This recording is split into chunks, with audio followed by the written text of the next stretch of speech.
Acompáñeme al libro de Mateo.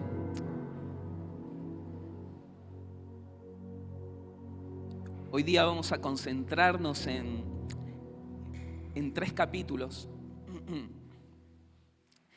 Y debo decirle de antemano que son capítulos muy intensos, con un tenor de parte del Señor que es sumamente confrontador. Entiendo que, como siempre decimos, cada vez que exponemos la palabra del Señor, uno mismo es más confrontado que tal vez a las personas a las que les está compartiendo la palabra. Y bueno, así me siento en esta mañana con ustedes. No vengo como que yo estoy realizado sobre estas cosas, pero sí creo que todos nosotros debemos tener un hambre y una sed por la justicia del Señor y la integridad de nuestras vidas, ¿sí? Así que le pido que me acompañe, vamos a ir al capítulo 21 y el pasaje inicia diciendo: cuando se acercaron a Jerusalén, vinieron a Betfagé. Y esto introduce la última semana del Señor Jesús. Jesús había anunciado ya 3 veces que Él iba a morir, que iba a ser crucificado, que iba a resucitar también. Y todo lo que va a acontecer desde ahora en Jerusalén son los últimos pasos del ministerio del Señor Jesús aquí en la tierra. Y el tiempo de su ministerio está llegando al final, hasta llegar al clímax de morir en la cruz y ganar la salvación para con todos nosotros. Al meditar en este pasaje, algo que me pasó mientras leía los 3 pasajes de corrido fue que vino una palabra a mi mente, y creo que el pasaje habla de 2 cosas. Por lo menos lo que el Señor me transmitía era que vemos claramente la autoridad del Señor Jesús de una manera como no se ha visto en los capítulos anteriores. Y el segundo tema del cual quisiera que nos pudiéramos concentrar son las apariencias. Y es de lo que quisiera que pudiéramos charlar en esta mañana. Así que vamos al Señor en oración, me acompaña, para que Él sea guiándonos en esta mañana. Señor, vos amás la verdad en lo íntimo. Y pese que aquí estamos en público, el único que tiene ojos como llama de fuego y conoce la realidad de nuestro corazón, sos vos. Y estamos desnudos, Señor, delante de tu presencia. A ti no podemos engañarte. Conoces el pensamiento que se nos cruza ahora en nuestra mente. Todo está revelado delante de tu presencia. Haznos puros, Señor. Haznos sinceros. Haznos íntegros. Que ni un poco de levadura de hipocresía se encuentre en nuestra vida. Y si acaso hay algo de eso en esta mañana, en alguno de nosotros, Señor, quítalo. Quítalo en el nombre de Jesús. Muy bien. Mateo 21. Mateo capítulo 21. Creo que no vamos a alcanzar a leer absolutamente todo, pero vamos a tratar de tratar los 3 capítulos, ¿sí? Dice el versículo 1, cuando se acercaron a Jerusalén y llegaron a Betfagé, bueno, era una aldea que estaba ahí muy cerquita, una aldea pequeña, al Monte de los Olivos. Jesús envió a 2 de sus discípulos con este encargo: vayan a la aldea que tienen enfrente, ahí mismo encontrarán una burra atada y un burrito con ella. Desátenlos y tráiganmelos. Algunos evangelios mencionan solamente el pollino, solamente la cría, y Mateo le suma el detalle de que estaba también la mamá. Algunos creen que era muy difícil para el pollino caminar solito si no iba la mamá al lado. Entonces concuerdan en que puede haber sido también por eso. Dice el versículo 3, y si alguien les dice algo, respóndanle que el Señor los necesita, pero que ya los devolverá. Esto sucedió para que se cumpliera lo dicho por el profeta. Digan a la hija de Sión, mira tu rey, viene hacia ti, humilde y montado en un burro, en un burrito, cría de una bestia de carga. Desde ya podemos ver algunas cosas en estos versículos, y es que el Señor desde siempre ha tenido todo bajo control. Al Señor no le toma por sorpresa la cruz, no le toma por sorpresa todo lo que están maquinando con Él. Él desde el inicio tiene todo bajo control. Podemos ver claramente el atributo de la omnisciencia de Dios reflejada en Cristo Jesús, porque Él es Dios. Comparte el mismo atributo. Él desde siempre ha sabido todo lo que va a pasar. Y aquí justamente está diciendo que Él sabe con qué se van a encontrar, qué le tienen que decir, qué le van a responder, ¿sí? Y lo que le van a entregar. Él lo sabe todo de antemano, como sabe todo de antemano también respecto a esta mañana, ¿verdad? Ahora, algo que se ve claramente, como es costumbre de Mateo, Mateo quiere mostrar que Jesús es el cumplimiento de las Escrituras. Y en Zacarías capítulo 9, el profeta dijo, regocíjate sobremanera, hija de Sión, da voces de júbilo, hija de Jerusalén, he aquí tu rey viene a ti justo y soberano en salvación, humilde, montado en un asno. Bueno, acá vemos que desde el inicio esto ya está soberanamente orquestado. Y el Señor tiene todo, absolutamente todo, bajo control. Pareciera inapropiado que el Rey de Reyes entre ahí en un burrito, ¿sí? Porque por ahí la conciencia que tenían respecto al Mesías es que iba a entrar como el Mesías reinante, y iba a matar a todos los romanos. Pero el Señor entra humilde. La glorificación del Rey de Reyes no va a ser el momento de mostrarla.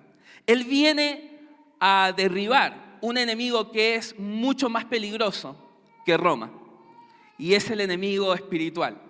Viene a destruir al infierno, viene a destruir a Satanás, al pecado, a la muerte. Y vamos a seguir leyendo, versículo 6. Versículo 6.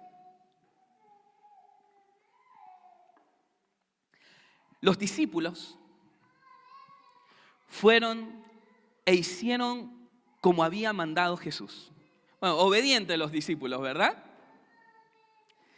Llevaron la burra y el burrito y pusieron encima sus mantos, sobre los cuales se sentó Jesús. Había mucha gente que tendía sus mantos sobre el camino. Otros cortaban ramas de los árboles y las esparcían en el camino. Tanto la gente que iba delante de él como la que iba detrás gritaba, Hosana al Hijo de David, bendito el que viene en el nombre del Señor. Hosana en las alturas. Bueno, cuando Jesús comenzó a entrar en la ciudad, ¿qué pasó?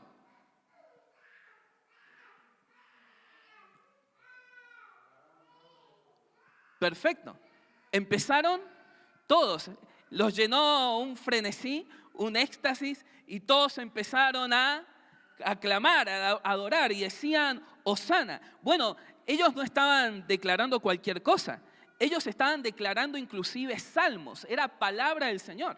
Y toda esta multitud, que era muchísima, recuerden que estamos en tiempos aproximadamente, nos están diciendo otros evangelios, de Pascua, por lo cual se llenaba de 3 a 4 veces más la población. Historiadores dicen que aproximadamente en Jerusalén podían contarse 2 millones en el tiempo de Pascua.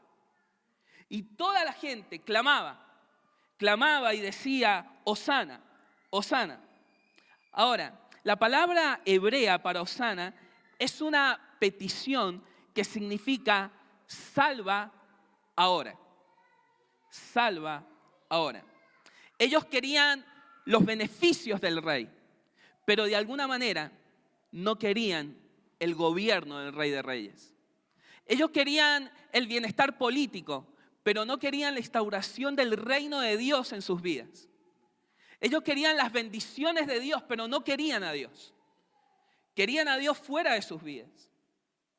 Y por eso, cuando pensaba en esto, observé de alguna manera una devoción aparente y también una alabanza sin corazón.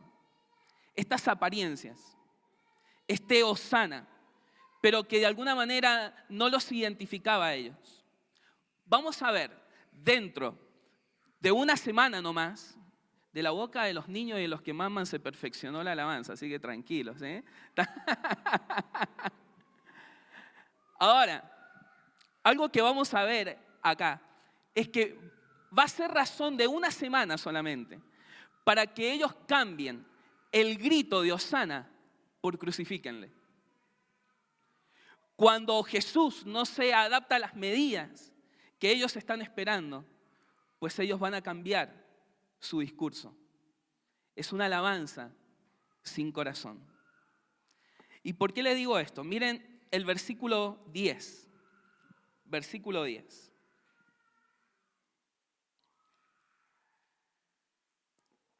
Cuando Jesús entró en Jerusalén, toda la ciudad se conmovió. Y miren la pregunta. ¿Quién es este? Preguntaban. Este es el profeta Jesús, de Nazaret de Galilea, contestaba la gente. Ahora, hay algo interesante aquí.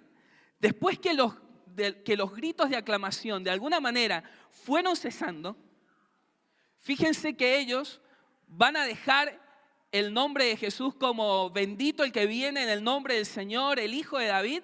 Y ahora, ¿quién es este? Cuando se calmó un poquito, ¿sí? Es como, vieron, yo no he ido muchas veces a la cancha, pero me pasó una vez, es como que de repente empieza a saltar uno, agita la multitud y ya todos están cantando y ya nadie sabe qué canta. Esto de alguna manera les ha pasado a muchos de los que están aquí. Están cantando y los está guiando la emoción, pero no tienen idea de lo que están diciendo. Para ellos, dentro de unas semanas, no será el bendito. Lo maldecirán y lo van a crucificar. Ahora, vamos a ver que el rey, de alguna manera, quiere seguir confrontando todas estas cosas. Vamos al versículo 12. Y vamos a ver la autoridad del rey confrontando los sacrificios, pero sin adoración. El Señor quiere confrontar esa apariencia. Versículo 12. Dice, Jesús entró en el templo de Dios y echó de allí, a todos los que compraban y vendían. Volcó las mesas de los que cambiaban dinero y los puestos de los que vendían palomas. Escrito está, dijo, mi casa será llamada casa de oración, pero ustedes la han convertido en cueva de ladrones. Como decíamos, era el tiempo de la Pascua y Jerusalén albergaba muchísimas personas. Y hay tres cosas que podemos ver aquí. Primero, una contradicción. Segundo, una reacción. Y tercero, una razón. La contradicción, ¿por qué? Porque justamente ellos estaban en el templo y estaban en tiempos de Pascua. Y la Pascua, algunas cosas que representaba, era que era un evento que recordaba la liberación de la opresión. Y lo que estaban haciendo justamente ahora estos líderes religiosos era oprimir al pueblo. ¿Por qué? Porque venía gente desde muy lejos, y cargar con un animalito todos esos kilómetros era muy difícil. Por lo tanto, en el templo lo que hacían estos líderes era vender corderos, vender animales, y lo vendían a un costo inaccesible. Ellos lo que estaban haciendo era distorsionar la Pascua, porque el cordero era gratuito. El cordero pascual representaba a Jesús y no podía venderse. Es más, era criado en las casas de cada uno de las familias. Y lo que estaban haciendo ellos era distorsionar la gracia. Como hoy se hace. Se vende el evangelio, se vende la salvación, se vende la gracia, se comercializa la fe. Es lo que estaban haciendo ellos. Ellos no van a ser impunes por esto, como tampoco lo será aquellos que hoy lo están haciendo y no se arrepienten al Señor. Era un evento que reflejaba al mismo Jesús. En el libro de Éxodo dice, el animal será sin defecto, macho de 1 año, lo tomaréis de las ovejas o de las cabras y lo guardaréis hasta el día 14 de este mes y lo inmolará toda la congregación del pueblo de Israel entre las 2 tardes. Este cordero representaba al Señor y ellos estaban manchando la imagen del Señor. Ahora, lo que era gratuito, ellos estaban haciendo que dejara de serlo. Y el reflejo de la obra redentora de nuestro Señor estaba siendo ensuciado. Hay una reacción evidente. ¿Cuál es la reacción? ¿Cuál es la reacción del Señor? Enojo. Bueno, creo que comprendemos ahora por qué el Señor estaba tan enojado. No es que se levantó mal ese día, no es que alguien se le cruzó en el camino, ¿sí? Como por ahí a nosotros nos pasa. La reacción, según lo que dice Juan, esta es la razón. Ahora, hay muchos eruditos que comparten en que el Señor ha purificado 2 veces el templo. Una al inicio de su ministerio y otra al final. Podemos estar de acuerdo, por ahí no, pero las mitades son como equivalentes. Y de alguna manera tiene bastante sentido. ¿Por qué? Porque en el libro de Juan lo hace al inicio de su ministerio. Y acá lo está haciendo al final. De alguna manera nos está mostrando que respecto a la santidad, el Señor no ha cambiado de opinión. Respecto a su casa y a sus asuntos, el Señor no ha cambiado de dirección respecto a sus sentimientos y pensamientos. Él sigue pensando igual. Y acá nos va a dar la razón. Dice el libro de Juan, entonces se acordaron sus discípulos que está escrito, el celo de tu casa me consume. Otras versiones dicen, entonces se acordaron sus discípulos que está escrito, el celo de tu casa me come por dentro. Otra versión dice, al ver esto los discípulos recordaron el pasaje que está escrito, el amor que siento por tu templo me quema como un fuego. Ellos estaban profanando el templo. Profanar es cambiar. Algo que tenía un uso sagrado y santo, ellos lo están usando para algo carnal, algo material y para cumplir de alguna manera sus propios deseos. Hebreos 10:5 dice, por eso, al entrar en el mundo, Cristo dijo, a ti no te complacen sacrificios ni ofrendas. En su lugar, me preparaste un cuerpo. No te agradaron ni holocaustos ni sacrificios por el pecado. Isaías dice, ¿de qué me sirven sus muchos sacrificios? Dice el Señor. Y de la grasa de animales engordados, la sangre de toros, corderos y cabras, no me complace. ¿Por qué vienen a presentarse a mí? ¿Quién les mandó traer animales para que pisotearan mis atrios? No me sigan trayendo vanas ofrendas, dice el Señor. Dejen de hacer el mal. Hay algo que me encanta de este pasaje. Miren lo que dice el versículo 14. 21:14. ¿Están conmigo? ¿Sí? Muy bien. Dice el versículo 14. Y vinieron a él en el templo ciegos y cojos y los sanó. Pero los principales sacerdotes y los escribas, viendo las maravillas que hacía, y a los niños aclamando en el templo y diciendo, Hosana al Hijo de David, se indignaron y le dijeron, ¿oyes lo que estos dicen? Y Jesús les dijo, sí, ¿nunca leíste de la boca de los niños y de los que maman, perfeccionaste la alabanza? Bueno, recién ahí teníamos a alguien alabando, ¿no? Ahora, ¿qué escena? ¿Saben por qué me llama tanto la atención esto? Porque en el mismo momento que el Señor está vaciando el templo, también lo está llenando. Lo está vaciando de todo aquello que no debe haber, pero lo está llenando del propósito para el cual está la casa de Dios, para albergar a los desvalidos, para hacer milagros, para dar vista a los ciegos, para sanar a los quebrantados de corazón. Y no solamente lo llenó de esas personas, sino que lo llenó de alabanza. Ahora sí, habían corazones genuinos que estaban alabando al Señor. El mismo canto, pero con una concordancia entre lo que sale de la boca y lo que hay en el corazón. De la boca de los niños. Los niños empezaron a clamar, Hosana, y ahora sí, había una concordancia. Y esto debe pasar en nosotros.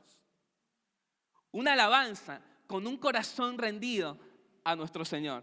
¡Qué autoridad la del Señor! Saben que el templo era el lugar supremo de adoración judía.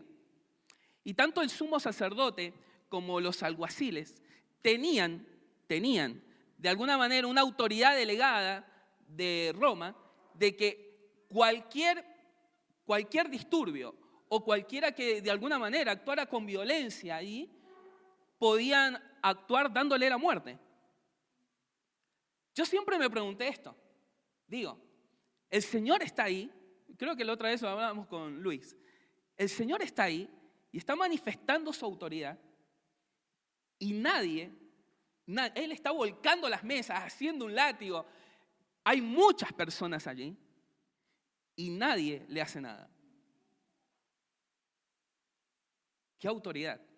Solamente ellos van a poder tomar a Jesús en el tiempo que Él ha señalado. Porque como le dijo a Pilato, no tendrías esta autoridad si no se te hubiera dado desde los cielos. En el mismo Getsemaní, Él va a decir, yo soy, y las personas se van a tumbar en el suelo. La autoridad, la gloria de nuestro Señor.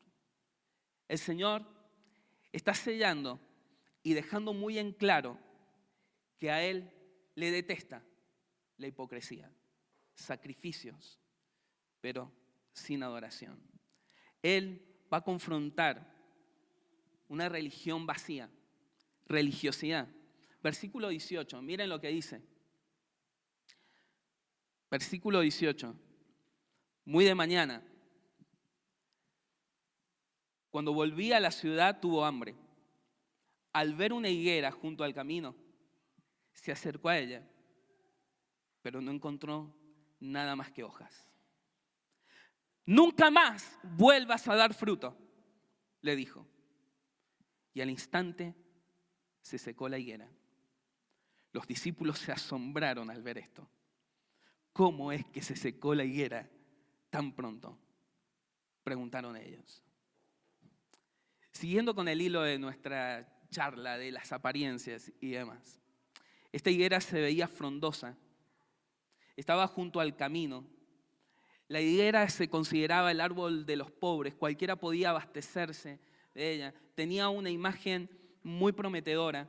Su follaje estaba completo y llamaba la atención, pero era pura fachada. Pura fachada. Apariencia. La higuera es así, con nombre, como higuera. Es el primer árbol que vemos con su nombre establecido ahí en el Génesis.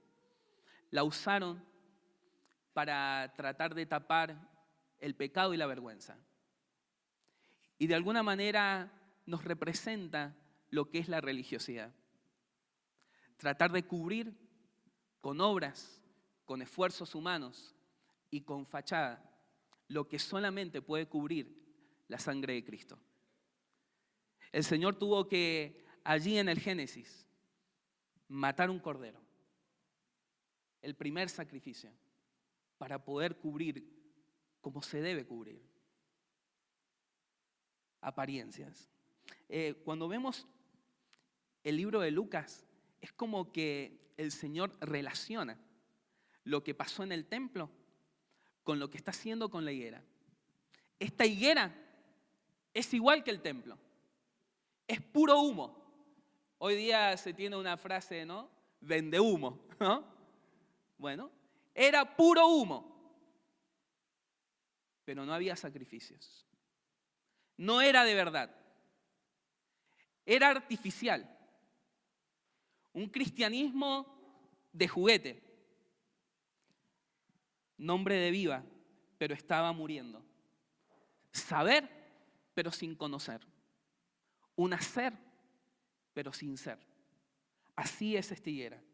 Y a lo largo de la Escritura el Señor denuncia las apariencias. Las denuncia. ¿Se acuerda de 1 Samuel? Cuando iban a ungir a David, el Señor le dijo a Samuel, no mires las apariencias, porque el Señor mira el corazón. No te dejes impresionar por su estatura. La gente se fija en las apariencias, pero el Señor mira el corazón. En el Salmo 51, David dice y reconoce, Señor, vos amás la verdad en lo íntimo. El apóstol Pedro le aconseja a las mujeres que no se preocupen por lo exterior, sino por la belleza y la hermosura del interior. El Proverbios dice, porque la hermosura es pasajera, pero la mujer que teme al Señor, ella será alabada. Lo interior. Y de alguna manera los fariseos, más adelante, para que vean que de alguna manera todo esto está conectado, capítulo 22 de Mateo, capítulo 22, acompáñenme al versículo 16, porque de alguna manera los fariseos, aunque lo digan de manera irónica y aduladora, ellos van a decir esta gran verdad. Miren, versículo 16, Maestro, sabemos que eres amante de la verdad que repugna la adulación que tienen, y que enseñas con verdad el camino de Dios, y que no te cuidas de nadie, porque no miras la apariencia de los hombres. Aduladores. Y el Señor les dice, conociendo la malicia de ellos, ¿por qué me tientan? Hipócritas. Aunque ellos eran malintencionados, de alguna manera se están haciendo eco de las profecías acerca del Mesías. Por ejemplo, en Isaías capítulo 11 dice, Él se deleitará en el temor del Señor y no juzgará según las apariencias, ni va a decidir por lo que oiga decir, sino que juzgará con justicia a los necesitados y dará un fallo justo en favor de los pobres de la tierra. Hipócritas. Una palabra que se suma a todo esto que de alguna manera está llegando a un clímax. ¿Saben qué es la hipocresía? Yo sé que sí. Tal vez no lo recuerda, pero viene del griego hipócrites. Y es un término que se usaba para los actores en el mundo griego. La hipocresía es la falsedad que demuestra una persona en sus acciones o en sus palabras, fingiendo o pretendiendo cualidades o sentimientos que en realidad no tiene. Jesús advirtió de ser guardados de esto. Mire lo que dice Lucas, capítulo 12, versículo 1 al 3. Lucas 12, 1 al 3. Lucas 12, 1 al 3. Dice, guardaos de la levadura de los fariseos, que es la hipocresía. Porque nada hay encubierto que no haya de descubrirse, ni oculto que no haya de saberse. Me encanta porque cuando empezamos a ver el capítulo 21, vimos a Jesús, que Él sabía todo. Sabía lo del hombre del asno, sabía lo que tenían que decir, sabía lo que este hombre iba a contestar. ¿Cómo podemos ser hipócritas delante de alguien que lo sabe todo y que escudriña el corazón y que va delante de nosotros y sabe nuestro porvenir? Por tanto, todo lo que habéis dicho en tinieblas, en lo oculto, lo que hemos hecho en lo privado, a la luz se oirá. Y lo que habéis hablado al oído en los aposentos, se proclamará en las azoteas. Para bien o para mal, saldrá en público lo que somos en la intimidad. Porque esa es la pura verdad. Quien sos en lo íntimo, cuando nadie te ve, cuando estás delante de la presencia del Señor, esa es la realidad de cada uno de nosotros. Y saldrá a la luz. Saldrá a la luz. Comenta Spurgeon una frase que no sé si se alcanza a leer, pero si no, se la leo. Un hipócrita puede ser conocido por el hecho de que su discurso y sus acciones son contrarias entre sí. Como dice Jesús, dicen y no hacen. El hipócrita puede hablar como un ángel y puede citar textos con la mayor rapidez. Puede hablar de todos los asuntos de religión. En su propia estima, él sabe mucho. Y cuando se levanta para hablar, a menudo te sentirás avergonzado de tu propia ignorancia en presencia de su conocimiento superior. Pero míralo cuando se trata de acciones. ¿Qué ves allí? La contradicción más completa de todo lo que ha dicho. Les dice a los demás que deben obedecer la ley. ¿La obedece? Ah, no. Declara que otros deben experimentar esto, aquello y lo otro. Sin embargo, él no toca esa experiencia con ninguno de sus dedos. Síguelo hasta su casa. Síguelo hasta el mercado. Míralo en la tienda. Y si quieres refutar su predicación, puedes hacerlo fácilmente con su propia vida. ¡Wow!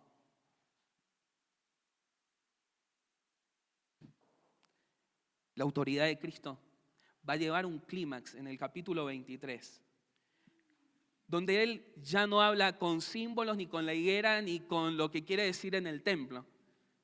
Él le va a hablar a los hipócritas. Y miren lo que va a decir ahora. Perdón, es este. Mateo 23, acompáñeme y vamos a terminar allí. Nos presenta de alguna manera el último sermón público de Jesús. Y antes de mencionar algunas cosas respecto a este pasaje, es de notar que las palabras más duras que el Señor utiliza, no las utiliza para las prostitutas, los publicanos. El sermón más duro se lo da a los fariseos. Se lo da a ellos. Es más, en una oportunidad el Señor va a decir, las prostitutas y los publicanos van delante de ustedes en el reino de los cielos. Hablando del arrepentimiento y el quebrantamiento que habían tenido, y Mateo puede dar fe porque él era uno de ellos. Y miren, empieza así. Después de esto, Jesús dijo a la gente y a sus discípulos, los maestros de la ley y los fariseos tienen la responsabilidad de interpretar a Moisés. Así que ustedes deben obedecerlos y hacer todo lo que les digan, pero no hagan lo que ellos hacen, porque no practican lo que predican. Atan cargas pesadas y los ponen sobre la espalda de los demás, pero ellos mismos no están dispuestos a mover ni un dedo para levantarlas. ¿Saben que cuando leía esto me fue como inevitable parar y pedirle al Señor que nos ayude? Aquí hay diferentes personas que de alguna manera exponemos la palabra en este lugar por gracia y misericordia del Señor. Y también hay diferentes personas que están siendo referentes y enseñando en diferentes lugares. Y yo le decía al Señor, Señor, guárdanos de los que tenemos el privilegio de predicar la palabra. Perdona nuestra inconsistencia, nuestra falta de coherencia. Que el Señor nos guarde de una predicación que carece de manifestación y de ejemplo.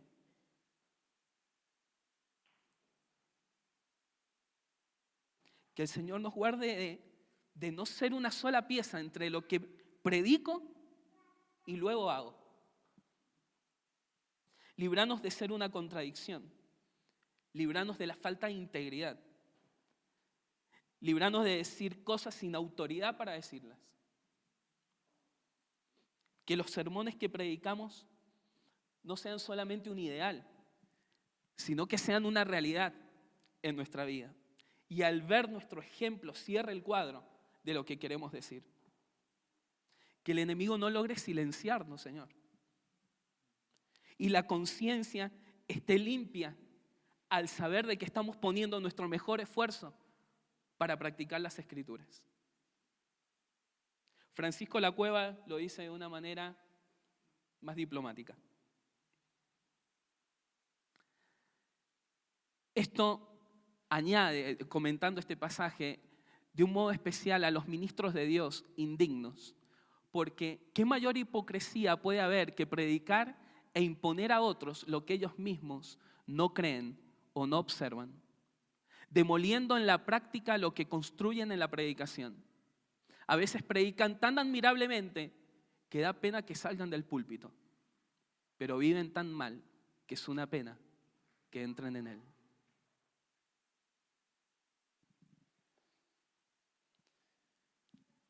Que el Señor nos guarde de esto, ¿verdad? El Señor sigue confrontando y quiere confrontar la ostentosidad y el alardear. Versículo 5. Todo eso que hacen, lo hacen para que la gente los vea.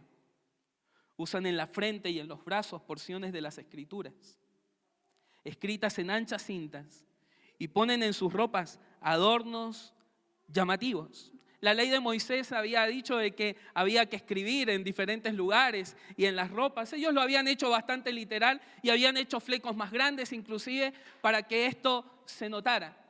Pero ellos buscaban alardear y de alguna manera el Señor lo que quería es que esa escritura estuviera en su frente y en su corazón.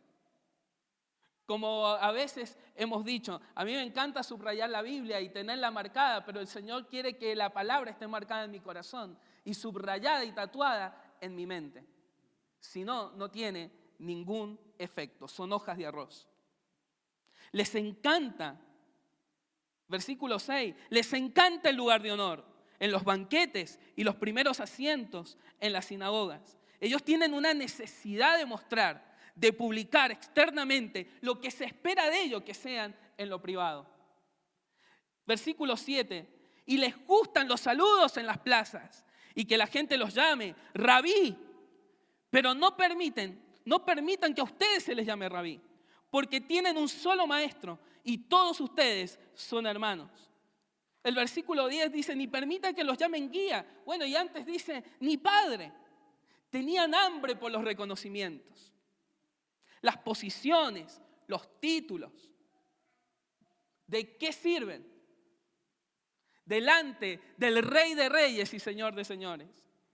Rabí, pero esto sigue pasando. Rabí, maestro, pastor, doctor, apóstol, profeta, conferencista, levita, reverendo. La otra vez sentí uno nuevo. El patriarca de la iglesia. Es un título nuevo que ha salido. El patriarca de la iglesia. La otra vez, el año pasado, vino un querubín. No sé si se lo perdió a usted. Vino un querubín al Ángel Bustelo.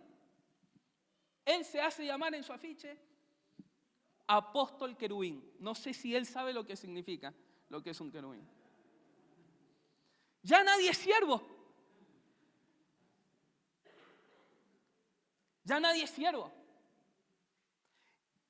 A nadie le conforma el título más hermoso, Hijo de Dios.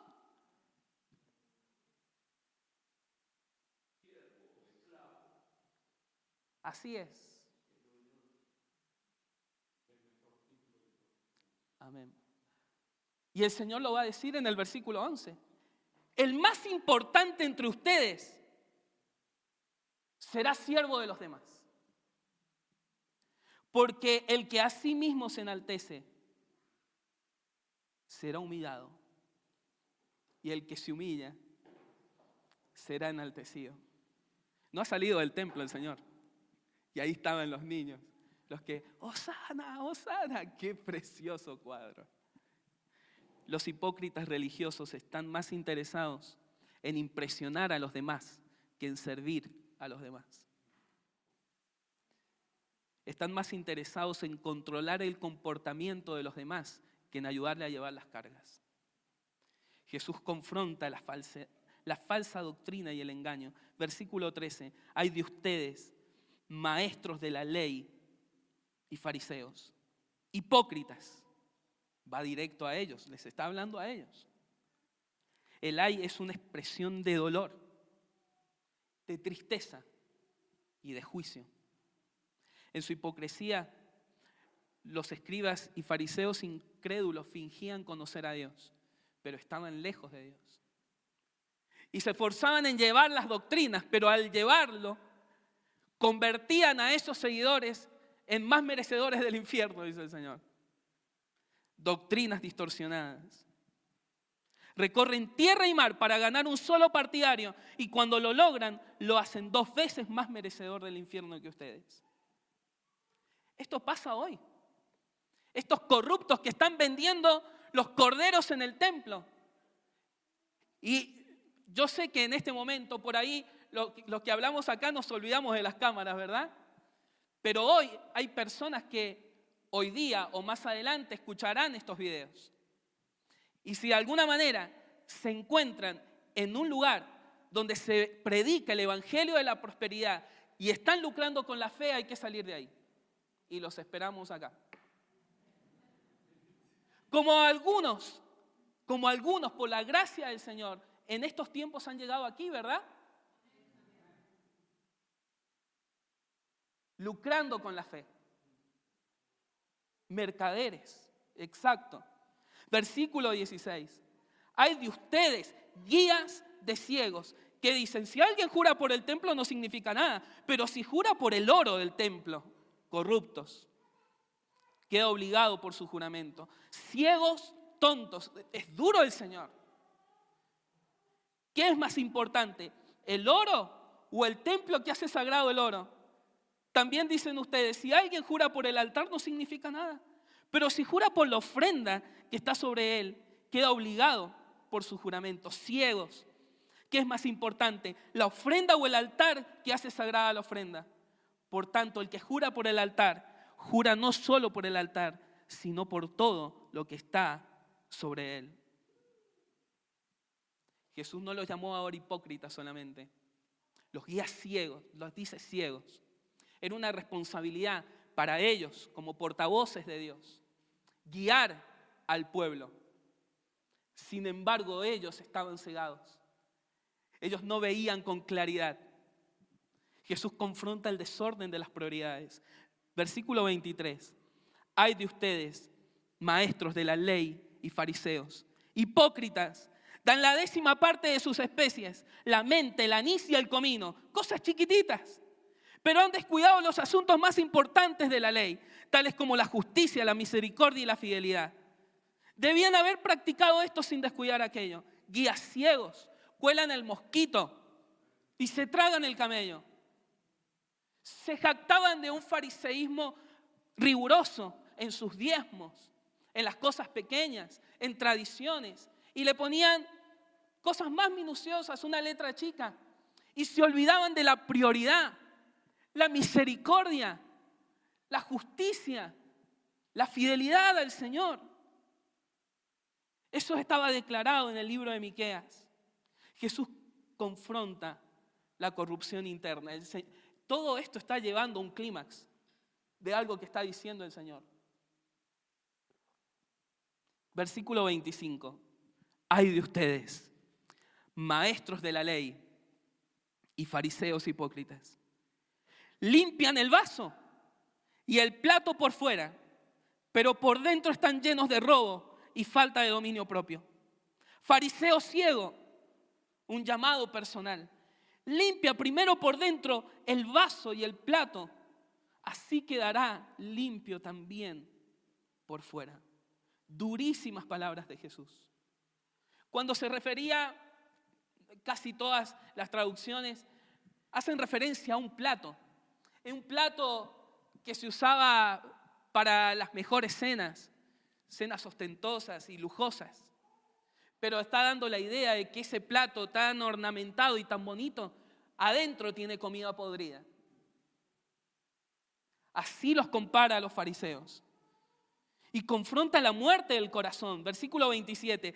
Ay de ustedes, maestros de la ley y fariseos hipócritas, que son como sepulcros blanqueados. Por fuera lucen hermosos, apariencia, pero por dentro están llenos de huesos de muertos y de impureza. Así también por fuera dan la impresión de ser justos, pero por dentro están llenos de hipocresía y de maldad. Son como la iglesia de Apocalipsis. Tienen nombre de vivos, pero están muertos. Y por más que se hermoseen y aparenten con liturgias y demás, nunca la apariencia y la liturgia salvó a nadie. Y cuando nosotros pensamos en este pasaje, tal vez vemos al Señor Jesús y no piensen en un rostro irónico. Es un corazón cargado de amor que en algún momento alguien le tenía que decir a ellos la verdad. Y muchos fariseos se convirtieron. ¿Por qué? Porque la solución está en el arrepentimiento. Jesús, en último lugar, va a confrontar el fingimiento y el orgullo. Versículo 29. Ay de ustedes, maestros de la ley y fariseos hipócritas. Construyen sepulcros para los profetas y adornan los monumentos de los justos. Y dicen, si hubiéramos vivido nosotros en los días de nuestros antepasados, no habríamos sido cómplices de ellos para derramar la sangre de los profetas. Pero así quedan implicados ustedes al declararse descendientes de los que asesinaron a los profetas. Completen de una vez por todas lo que sus antepasados comenzaron. ¿Saben por qué? Porque ellos hacían alarde de acomodar las tumbas de los profetas, llevar flores y blanquearlas. Pero ahora estaban maquinando a matar al profeta de los profetas. Terminen, dice. Terminen lo que empezaron allá, sus padres. Y este versículo me hacía acordar a mí. Porque de alguna manera digo, no somos tan diferentes. ¿Cuántas veces decimos lo mismo? Yo no hubiera hecho lo mismo. Yo no hubiera hecho lo mismo. Si yo hubiera estado en el tiempo de Jesús, yo no lo hubiera crucificado.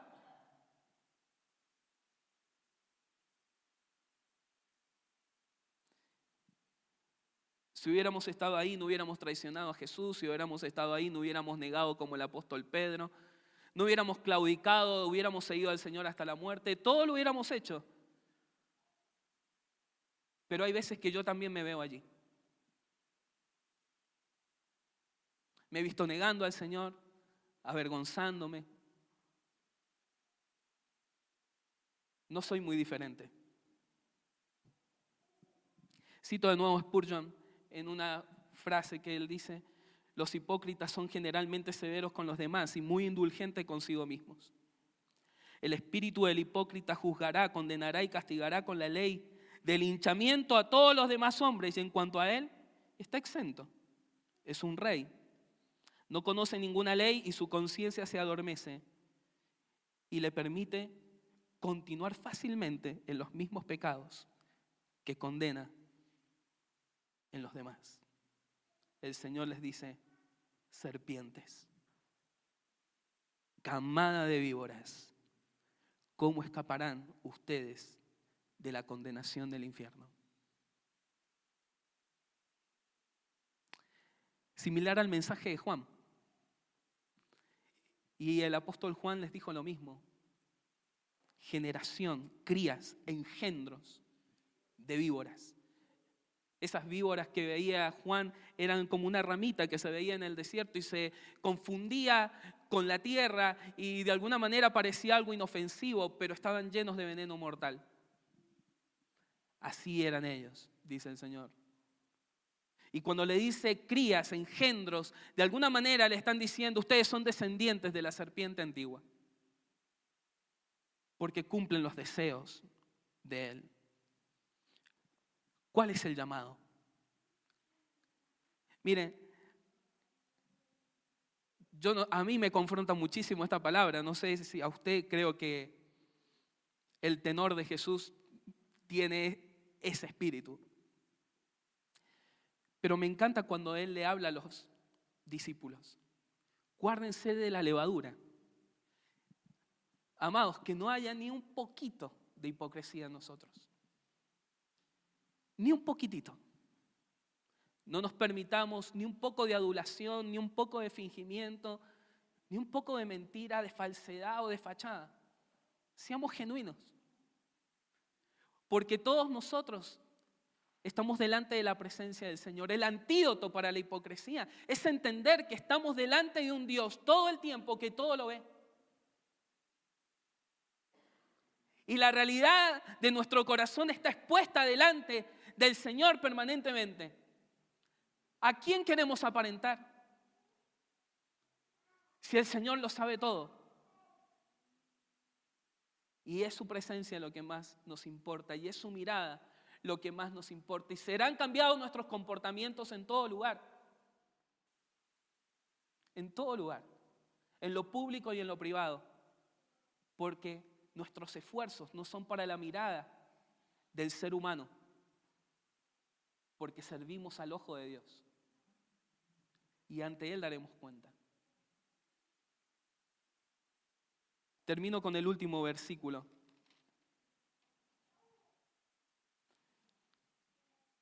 Así termina el Señor, versículo 37, y creo que es la solución y el llamado de Jesús. Y el Señor lo dice con lágrimas en los ojos. Jerusalén, Jerusalén. ¿Se acuerda eso?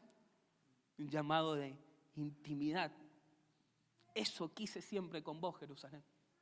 Jerusalén, Jerusalén. Matas a los profetas y apedreas a los que se te son enviados. ¿Cuántas veces quise reunir a tus hijos como reúne la gallina a sus pollitos debajo de sus alas? Pero no quisiste. ¿Cuántas veces el Señor quiso una relación y no una religión? ¿Cuántas veces quiso dejar de aparentar, hijo mío, si yo conozco todo lo que vos sos? La solución está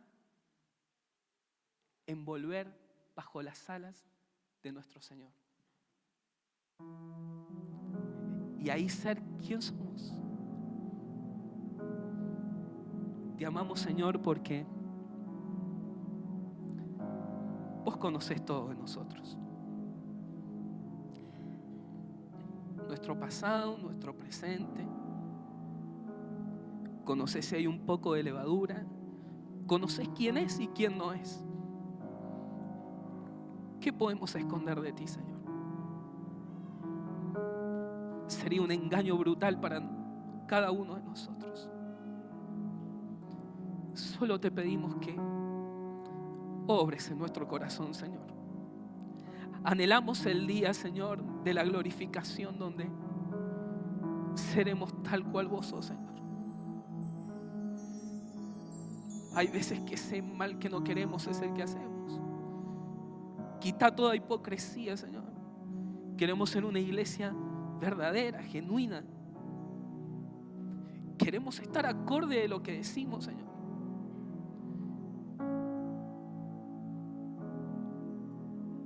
Obra, Señor.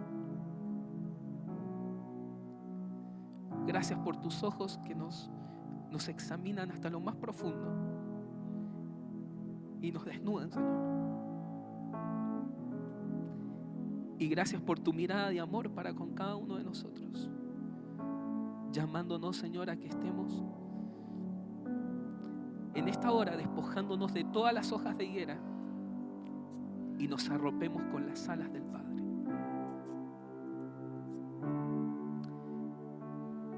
En el nombre del Señor Jesús.